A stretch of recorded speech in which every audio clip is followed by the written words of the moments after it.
Greetings, sir and sirettes, and welcome back to From the Depths with me, Lathrix, and of course, welcome back to the sandbox mode very briefly, where we're taking a look at the tank we built many episodes ago in one of the random building episodes before the campaign even started.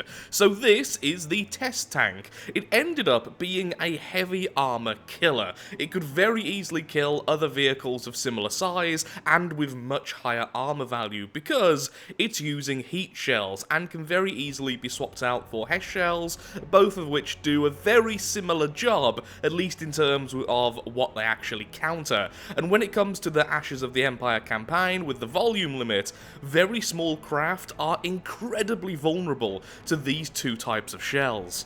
So, I just spawned in the Bison, forgetting to turn it off, and it also shows how the tank can survive damage. That was a full volley from all of its weapons, including the top two turrets, and yep, it just survived it, so huzzah for the tank there. Now, the Bison itself is, wow, well over double the material cost of this craft. The tank itself is just under 20,000 resources, at least in this version. So the reason why we're even in the sandbox mode right now is because I want to see what happens if I use this tank as a bit of a shell. If we use it so that every time we need a different type of weapon, we can simply remove this turret and add something different. A minigun against the Dustwind Gypsies, a much faster firing weapon against the Lightning Hoods. In terms of shell velocity, there's quite a few things we can easily do with this.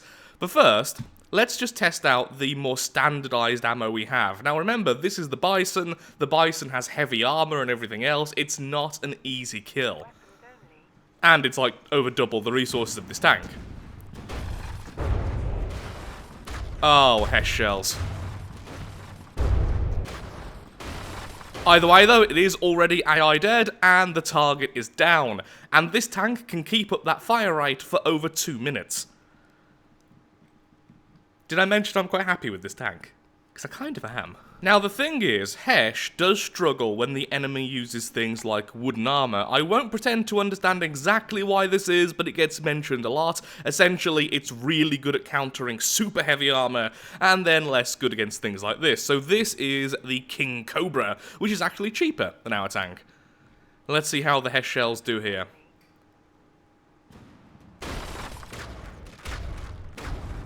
Well, I would say that's still just fine. It really does look like frag, doesn't it, but blue. Well, more of a turquoise, whereas frag is actually blue. Is it actually dead? Yep, it is. I just couldn't see the AI dead sign. So HESH definitely works fine. So I think for now, though, we will be using this tank as it is, but I do need to do a little bit of editing, because sadly, it's just over the 2,000 volume limit. It's currently sitting at 2,050. I don't know where that 50 came from, but clearly I need to do a little bit of editing there. Is the detection system actually up to scratch? We definitely tested it out last time, but looking at it now, it's missing a fair few parts, which I would definitely use on this type of tank.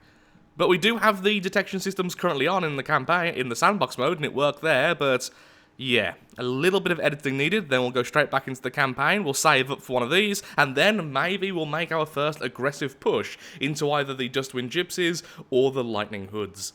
Also, this tank needs a name, by the way, so name suggestions, very much welcome. I've just realised we've been a little bit weird when it comes to the control of this tank, so rather than using tank controls or traditional movement wheels, what we've done is we've added internal rotor blades, which cause the whole vehicle to turn. Now that has strong positives and strong negatives. The negative is it takes up volume. That's the main negative there, but also it's a little bit more vulnerable to damage. The positive is that movement becomes really smooth and really reliable even as other parts take damage. So I don't know, do I want to keep it like this? I mean, it's actually pretty quick as well for such a heavy vehicle. Well, that's because of all the wheels we've added. Yeah, I think I'll keep it like that, but randomly, I might change that to tank controls, which is using control blocks to mess around with these wheels. Oh, we do also have turning wheels. Okay, so we have both. In that case, the tank should be incredibly hard to just stop, with two different movement systems both causing it to turn. Normally with land vehicles, you do see them sort of stop being able to broadside very quickly as they take damage. This might be the exception then. Huzzah for redundancy. There we are, we have 2 versions saved, both of which are now under the 2000 volume limit, and both of which have a functioning detection system. Well, this one has half of a functioning detection system, because the rest will go onto the turret itself. But either way, all good, let's get back to the campaign and spawn in the generic design. We will be making variants in the future. Okay, it's going to take a little while before we have the full resources to construct the tank, so once it's mostly built, what we could do is spend a little time making it look a little bit more scrapper-like, because right now, of course, we are meant to be the scrappers, why not alter a few things about it? The only issue is, the reason why this tank does quite well is because the heavy armor and the regular armor, it's been built very specifically. It has some space armor, it has stacked armor where needed, and it does well against enemy HESH and enemy heat shells, along with decently against armor penetration shells. If we start messing around too much, we could lose all of that ability. So I don't know what to do there. Now, before I forget, I did ask a question in the previous video, and I got a lot of answers towards it, and that was, since we're meant to be scrappers, and since we are facing off against multiple enemies, which I could have reverted the save, and eventually only faced the Dustwind Gypsies, should I increase the resource given by destroying the enemy? And the vast majority was yes, although the numbers given were kind of all over the place depending on the person answering the question, which is fair enough. But I think the best one I read was, per enemy you are fighting in a war, why not add either 1 or 2 per enemy? So right now, we have the base of 2, we are facing off against 2 enemies, so we go all the way to 6. So now we get a little bit more resource from destroying the enemy. Now, this is still a minute amount, but it does add up. And if someone else does declare war against us, we increase it again. And in my head, the logic is that as we become more desperate, as more enemies face us, we're learning how to scrap them better. We have a higher variety of different types of items from all the factions that we can put together, and we're probably going to scrap even the most damaged metal and broken pieces of piping, because we're kind of desperate like that. So I like that idea, that's how we're going to stick for now, so this is how the difficulty will be until I change it again. Which will be if we go to war again. I'm honestly amazed we haven't been attacked again. I expect how it must work is that each faction must have a small force already ready to go, so as soon as it declares war, they instantly send that force, because we've been sitting here now for 6-7 minutes? It isn't much, but it's certainly enough that I would expect to be attacked again if that was the creation speed of their forces. Oh, and there we go, the tank is built. Huzzah for that. So there we go, we have a little salvage tank ready to join our legion. Now, are you reloaded? No, you're not. Okay, that's good to know. Now, one more thing we need is a new logo. So we need something which isn't Chaos related, since we're not actually going with the whole Chaos theme this time around. And we also need some new colours, because right now we're using mostly the default. The tank, though, is using a sandy colour and quite a lot of charcoals, which it actually looks pretty nice. It looks pretty standard, and that could be our standard. Since we're scrappers, I can't imagine bright, happy colours would be something we use all that much. Now I also want one here to illuminate the barrel, because I think that would look cool. Slightly lower the blue, so it's a bit more ash coloured. That's what I wanted. A bit too much. That washes everything out. I'm okay with that. Now, do I want a light on the tank itself? Oh, actually, we could easily put one there. How would that look? Yep, I have ended up being distracted by just adding lights to things. I'm easily distracted. I know that comes as a great surprise. Okay, I do actually really like that. So maybe charcoals, blacks, greys, and yellows and very sandy sort of colours. Now that is pretty darn weak. Okay, we're going to prey on the weak right now. Tank, you're going to go because I just want to see you in combat. And along with that, we're going to be sending in the drones. The sand skimmers will stay where they are as a bit of a last-minute defense in case the lightning hoods attack while we're gone. And that should be fine. Now the tank, Are you moving at a decent speed, or did I save you? Of course I saved you incorrectly. I always save you incorrectly. Move! Let's get your speed up so your natural speed is higher than it is currently. Let's show him a proper tank, lads. Here we go, we have the Scrapworks and the Scrapworks. Now, no, the Scrapworks and the Wonder, if I can actually read. Now, the Wonder, I don't believe, has been updated since last time we did this campaign. However, the Scrapworks, I am almost certain has been. I think it now has advanced cannons and a larger cram cannon or something like that. We'll certainly see it very, very soon. Spawn you in there. And just make sure the drones are all over the place. They no longer will hit into each other as long as they're spawned in at slightly different distances from the enemy. Since they just broadside with no limits, they will just keep on going in circles. So as long as their circles don't intersect, they can't really hit each other. Or at least that's the idea. Either way, begin the battle. And make sure you're actually in combat mode. That might actually help. So, where are the enemies? They're all the way over there, perhaps spawned in a little bit too far away.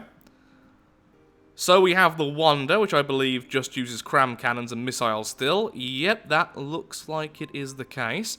We need to make our own airship similar to the Wonder very, very soon. And then we have the Scrapworks. We have the cram cannon, which is very exposed and just wanting to be exploded. We have the front, which I think opens up, yep, to missiles. Are those cram cannons functional? I don't think they are. I think those are just for show at the front, though they might be. It's hard to tell. Then we have 2 advanced cannons at the back, and I have no idea what that's firing. Okay. I think we should be okay with this.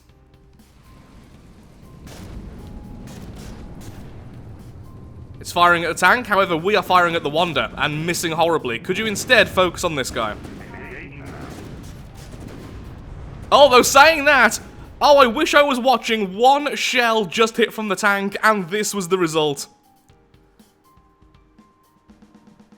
Apparently, the tank's logic was better than mine. Should have just left it to its job. And all of these blue lines, of course, are from the drones. The drones are happily doing their job as well, helping out where they can, being a distraction and doing minor damage.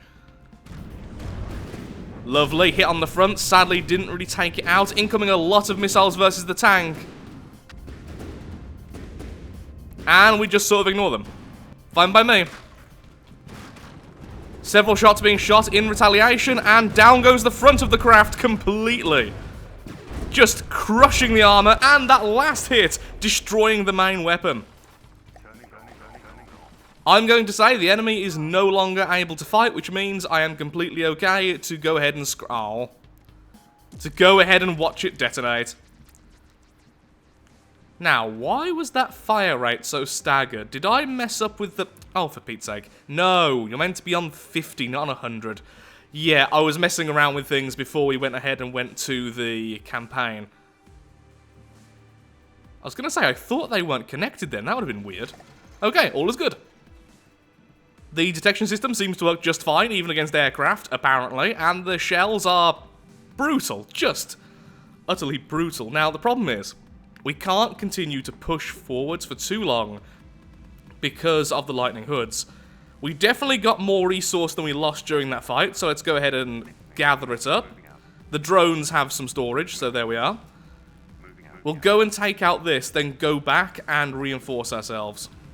Very quickly, before we carry on, I'm just updating the drones very slightly to a new version, which has a single repair bot, because clearly the drones did take a little bit of damage, not sure from what. Maybe they did collide.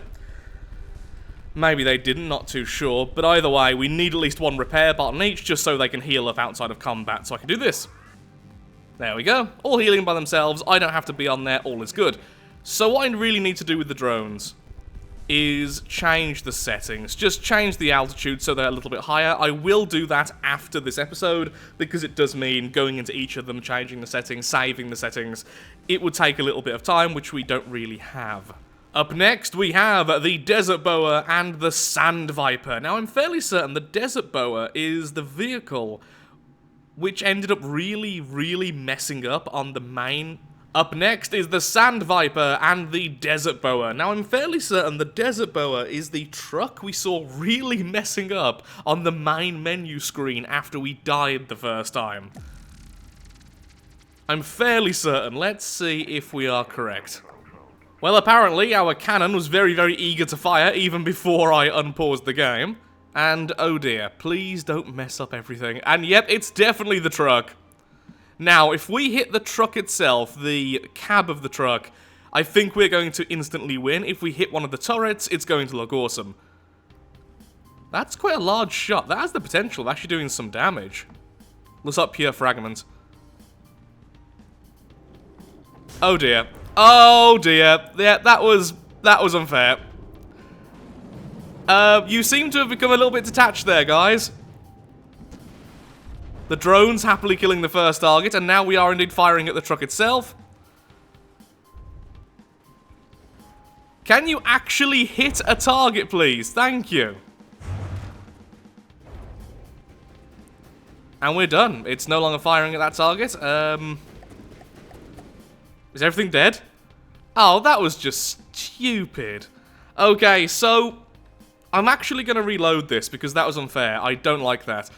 What happened was, the land hadn't spawned in yet, so when these spawned on the floor, they clipped into the land, and then boom. Oh, we can even steal this, but no, it's not fair. It's not fair. So how to fix this is before the game starts, I need to spawn myself in, the character, the avatar, and then walk on over to this area, which will force the land to spawn in. Then we start the fight. Be right back, reloading. That is if I've saved in the correct place. Did I? Oh yeah, I definitely saved after the last fight because I changed how the drones worked, and I wanted to make sure that was okay, so I went into the sandbox mode. So yeah, it is saved properly. Here we are. So now I've jumped off of this, and what I'm going to do is start the fight in just a second, and just before we actually, you know, start the fight properly, once we've placed all of our units into position, I will make sure I spawn in first. This way, hopefully, the bug doesn't happen. I mean, we tried our hardest, but sometimes things just don't want to spawn in correctly in this game. There we go, that's not too bad this time though. Last time I actually took some damage from that, this time it's just flipping a bit. Oh, please, land. There we go. Incoming headshot, and straight away a huge chunk being removed. The back turret has already been absolutely destroyed, and a lot of the internals are gone as well.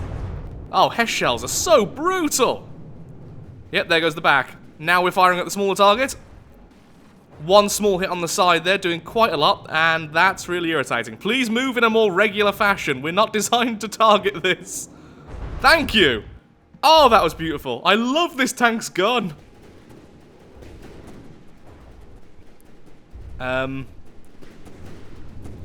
There we go. Finally hitting the front. I might want these shells to be a bit faster. Guys, stop. No, no, we don't need to attack salvage. It's okay. It's dead. It's dead. Look. It's resting now. I still love this design.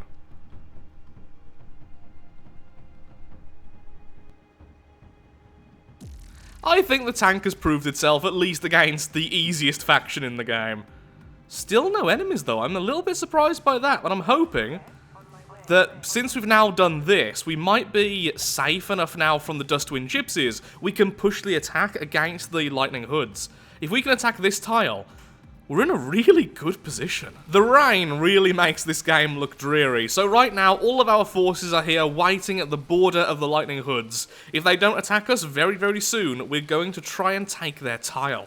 And if we can, once again, we are in a ridiculously strong position right now. I am really surprised they haven't attacked yet. This is on ×2. Without the rain, that looks far better. Still nothing. Well, in that case, onwards. So let's see what's going on then. There are the two Wisps, both firing their missiles straight away, and that is the Skyscraper. I have indeed seen this before, but I've never actually been truly attacked by it. Let's see if that weapon is actually going to work this time. Oh, it definitely is. That's not good. Also, of course, the Zeus has particle cannons, which thankfully just missed. I don't know how this is going to go. And the rain and stuff is making it way harder to see.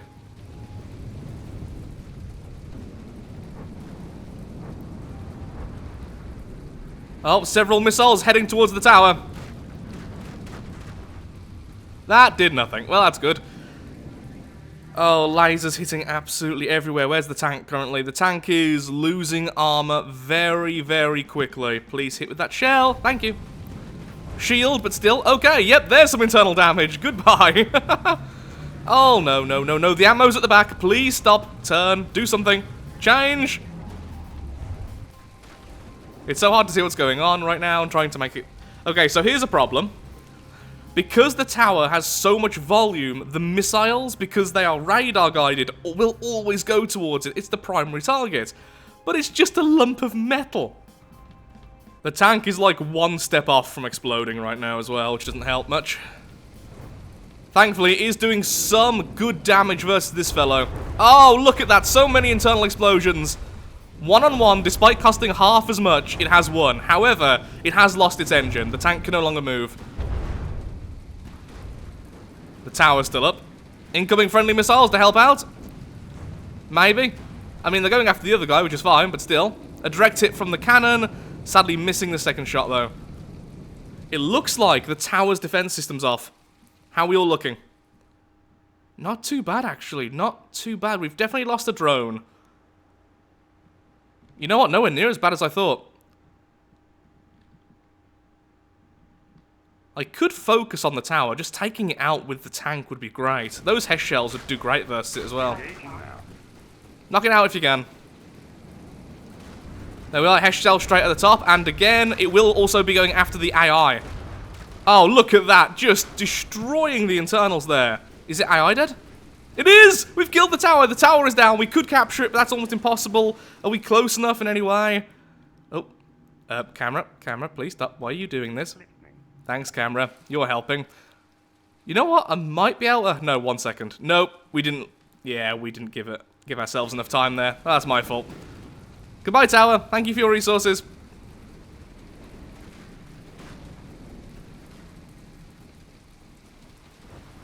The cannon here is firing at something in the distance. What is that? Is that a wisp? Could be a wisp. No, that's the Zeus. We're not hitting it though, because it's doing that stupid turning. Come on, just one good hit might stop it. Well, eventually the missiles will go after it, so that's good. Tank, I was about to say focus on this guy instead, and you are already. That shield is so good versus HESH, though.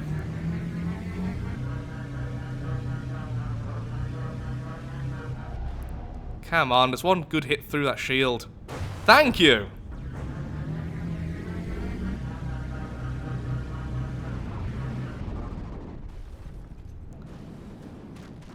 One hit there on the Zeus. Oh, not quite reaching. No, it is reaching. I just saw a bit of armor fall off. How's everyone else doing? Are two of our skimmers flying? Yep, it seems like when the skimmers take damage, they become flyers. The larger version of the skimmer is so much more reliable, but these are like half the cost for more firepower, and clearly that worked.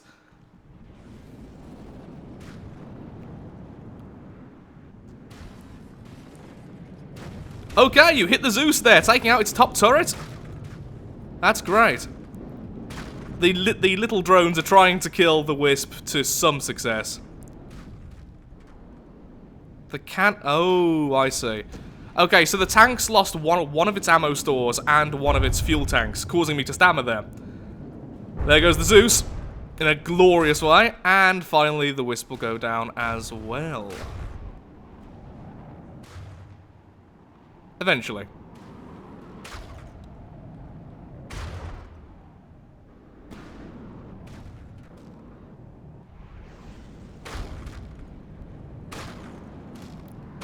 Eventually. There we go. I can't believe we won. How much resource did we just get from that? Probably quite a bit. We lost quite a lot of health though, lost a drone. We definitely lost resources on average, but we definitely took that position.